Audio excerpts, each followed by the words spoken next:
What's up? I had to do a lot of thinking about this video right here, and I had to address this now.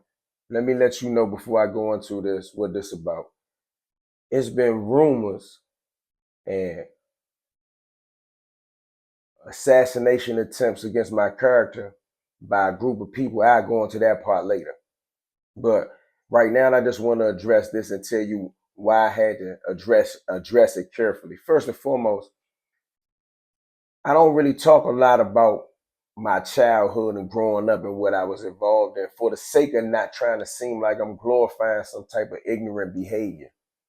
I'm well more mature. I'm not 16. I'm not 14 anymore.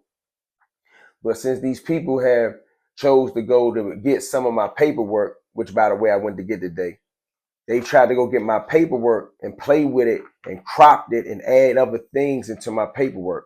So I got a bunch of paperwork right here. I went down to the court building today to get my files. I had never seen some of these files. So let me make this clear off the top. In no way am I making no excuse for anything. I'm justifying what's in the paperwork, what they are not talking about. Today, I'm only trying to deal with this issue that everybody keeps saying that I made a statement. I want to address two things about statements. There are statements against someone, and then there are statements that are plain statements that the police say that's a statement. For an example, in my situation at 16 years old, of course, I didn't file any of these documents. We all agree that a lawyer filed these documents for me. So I'm not even going to make that argument. At 16 years old, I wasn't filing no documents. I went down and got the whole case filed today, and now I see all type of motions that was filed for me by my lawyer, my attorney, that I never seen, never heard of. But I do remember facts, and I do remember this. Without reading this, I'm going to read this for you, but I remember this without reading this. That's how I knew that they had played with my paperwork. They said that I made a statement. They didn't tell you or didn't show you and read to you what the alleged statement was. And did I agree that I made the statement, or did my lawyers agree that I made the statement? Now, there's no written statement. Like this piece of paper they can give you, they can find no written statement where I said this alleged statement, which is why my lawyers filed a suppression motion to suppress the statement so it wouldn't be evidence. Now, let me just tell you what the statement was. The police questioned me about a homicide. I don't remember the entire questions or what it was, but I know it was trying to put me and some other people on the scene of a homicide. That's how they do. I know y'all seen Law and Order. Now, I never walked into a room and sat down and agreed for a wiretap or a recording or none of this. I was at the hotel with my girlfriend. Let's just clarify that. That's a statement. They want to write it about being a statement. That's a statement. I was at the hotel with my girlfriend. But how many of y'all or how many of them have ever been questioned about a homicide? What you are supposed to do whenever you're confronted by the police. Now, I'm an adult. I know that you're supposed to specifically ask for a lawyer. At 16, I knew not to tell on nobody, which I didn't do, and nobody went to jail for nothing but me. But I also knew to separate myself from the crime. So let's get that part out of the way. When my attorneys discovered that the girl that was supposed to be my girlfriend was contacted by police and said that she can't vouch for my alibi, my attorney sat my 16-year-old behind down and said, Eyone, what you think you are doing, you think you're so smart that you got an alibi, but the girl said that you wasn't there. We can't use that alibi. I don't know what you're supposed to do next. So the lawyer said, we're going to suppress that statement. We're not going to use that defense that you had an alibi. Got it? Now, I'm going to deal with one thing at a time, because there's another statement that my lawyers tried to suppress, which they may have succeeded, but I'm going to read that to you. But it wasn't a statement made by me. It was a second party hearsay statement that my lawyer wanted to suppress. The guy that was telling on me told the prosecutor that he overheard me bragging about having an ounce of crack. I never made the statement. This is a hearsay statement that he made. My lawyer filed a suppression motion to suppress that statement. Now, I don't want to confuse you. We're going to go back to that. But just know, I never made that statement. He made the statement. They wanted to suppress that statement. That's his statement alleging that I made a statement. Back to this. The police asked me that I killed somebody, and did me and my buddy shoot the person in the process of what they alleged in this crime, and we'll get back to that. My answer was, I was at the hotel with my girlfriend. Now let me read it, and I'm going to show it to you. I'm only dealing with this one particular thing. They filed a suppression motion for this. They showed this paperwork on the internet on other type of channels, and people ran with it because they cropped the information out and put some other information in it about drug dealing. This case was not about drug dealing. Drugs was a part of the case, but they alleged that someone took drugs. Now let's get straight to this. And this is how you know that it's the real paperwork, not the paperwork that they had. My case number is up here at the top. This is everything that was filed. Now I'm reading from this. I'm going to post it in the video. You can see it. I'm going to post it as slow as possible. And I'm going to go through these motions bit by bit. This motion comes out of the Superior Court for the District of Columbia, the Criminal Division, the Felony Branch. This was filed May 23rd, 1994, all right, in front of John H. Suter and the Superior Court Clerk of the Felony Division, okay? This is the government's opposition to defendant's motion to suppress. This is the motion that they played with and rearranged the paperwork. The United States, by and through its attorney, the United States Attorney for the District of Columbia, respectfully opposes the defendant's motion to suppress statements. I already told you what statement we're talking about. The statement is, I was at the hotel with my girlfriend, not these lies they put out there. As grounds for this opposition, the government relies on the following points of authority and such other points and authorities as may be cited at the hearing, which was going to come up. Number one, on October 31st, 1994, at approximately 4:15 p.m., defendant Williams, that's me, was arrested at 7th and Roxborough Place, Northwest, Washington, D.C., for the first-degree murder of such and such, which occurred on October 7th, 1993. Defendant was transported to the homicide office, okay? That means I was arrested in Northwest Washington, took to a precinct. This takes time. Put in handcuffs. Soon as I got up there, they say he's a juvenile. I stayed there for maybe an hour. It takes 15 to 20 minutes to drive downtown to homicide. Why am I telling you this? Because the trolls is trying to paint this fake narrative, is acting like I was in a room somewhere for 2 hours. I went straight from the streets, straight to 4D police station, which is about 7 blocks away from where I got arrested. I got processed. I got fingerprinted. I got a juvenile piece of paper, and I got this ticket, this little card they used to give you back in the day, to verify that they read you your rights. And I'm 16. I think I know what reading your rights is. I signed the paper. They said I signed the waiver. They challenged that. I didn't sign a waiver. I signed the ticket, which is a little card that says they did read me my rights. They set me back down. I never spoke to a police in 4D at all. I thought I was going straight to the receiving home because that's how you are processed. They took me to the homicide branch. I didn't know that you had to go straight to the homicide branch. At 16 years old, guess what? That most of these people don't know that are critiquing and trolling. They don't know that you never walk in the back and go in the room as a juvenile. Maybe if you're telling, but I wasn't telling. So, being as though you have to come down there, you have to see the homicide officer on your case. You have to answer the homicide warrant. They have to take you there. Boom. As juveniles, what people don't notice from out of DC, but people who went to jail, when I went to jail, they know and they remember that they sit juveniles on the bench in the front and handcuff them to the floor. To get to the point, I never signed a written statement. That's why they don't have one in the real paperwork, and that's why the people that are trolling don't have one. What they are alleging is that I made an oral statement. How does that work? Homicide detective come in and say, you little Eyone? Yes, that's a statement. Do you know the decedent? Yes, there's pictures of us together. Where were you on the day that he got killed? At the hotel with my girlfriend. Boom. These are all oral statements because they couldn't get me to sign a written statement because I was a juvenile, and my guardian walked in 15 minutes later and asked for a lawyer. My lawyer wanted to suppress once again that I was at the hotel with my girlfriend. Nothing about what they talking about with no drugs or no other person or this or that. Just where I was because the girl would not verify my alibi. And let me get back to reading it.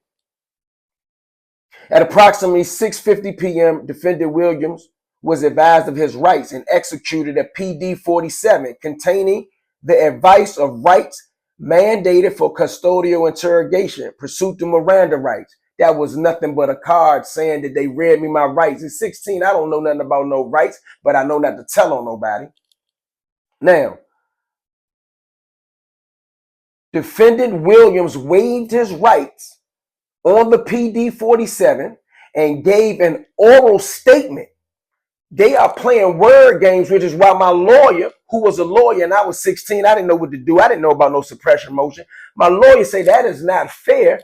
He just said he was at the hotel and he didn't sign a statement, and y'all going to say that he made an oral statement. So even in this government's motion, the government is not even alleged that I sat down and wrote a statement and signed a statement. The government says, and let me say it again, the government says the defendant waived his right on the PD-47 and gave an oral statement to the police. That's what they playing with. But read the next sentence carefully, which they didn't show you, and I'm going to show you. Essentially, this is the government. Essentially, Defendant Williams stated that he knew the decedent and that he was at the Hampshire Inn with his girlfriend at the time of the shooting. What's hot about that? What's ratting about that? If anything, I was dumb and ignorant to the law and should have never gave them my alibi at that time. But I probably had watched a TV show or talked to some niggas that had bodies at the time. And they say, oh, you always have an alibi. But my lawyer quickly corrected that. And the reason why I'm a law fanatic now is because the mistakes that I made in my life at this time. But let's get back to this. The defendant alleges that his statement to police was not voluntary. That's what the government says. There is no basis upon which to suppress defendant's statement to police, which I did lose this motion. So I learned that and I teach that. Number 3, to determine whether a statement is voluntary, a court must apply a totality of all surrounding circumstances, tests considering factors such as the accused age, I was 16, the accused education, low intelligence, lack of advice concerning his constitutional rights, and length of detention before consent, the repeated and prolonged nature of the questions, and the use of physical punishment. This is in the law. The government is saying that these things apply. All those things apply to me except for physical punishment because I was a juvenile and I was chained to the floor. At the time of the defendant's arrest, he was 16 years old. It does not appear that the defendant suffered any physical or psychological infirmities which would have in any way impaired his ability to make a voluntary choice to give the police an alibi. Even the government says alibi. They didn't read y'all this. Let me read that sentence again. I know I'm doing this, but I'm putting emphasis on this because this is about my honor and my integrity. They acting like I made a statement saying that somebody did something. I said that I was at a hotel when the shooting occurred. At the time of the defendant's arrest, he was 16 years old. It does not appear that the defendant suffered any physical or psychological infirmities, which would in any way impair his ability to make a voluntary choice to give the police an alibi with respect to his whereabouts at the time of the murder. The defendant was not promised anything, was not tricked, and was not coerced. Defendant was advised of his constitutional rights prior to giving a statement. The statement was the alibi. Finally, the defendant was in custody but a short time when he made his statement, which was, I was not at the shooting. Having been arrested in Upper Northwest at approximately 4:50 p.m., the defendant was in custody for only 2 hours when he made his statement at approximately 6:50. I walked into the homicide division at about 6:45. Soon as they set me down and answered the murder warrant, the nigga asked me, do you know him? Did you do it? I say, nah, I didn't do it. I was at the hotel. Everybody knows I know him. He was in my neighborhood. Of course I said, yes, I know him. I was on the phone with him. They had beeper records. The secret wasn't whether I knew him or not. The big money question was, did I kill him?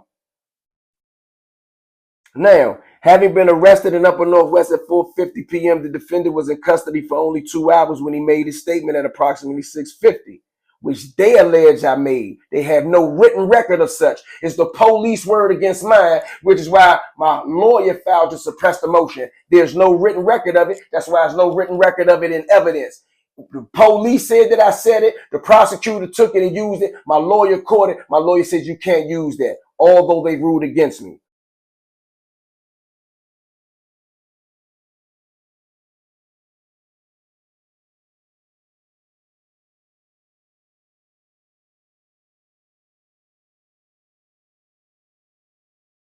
Thing.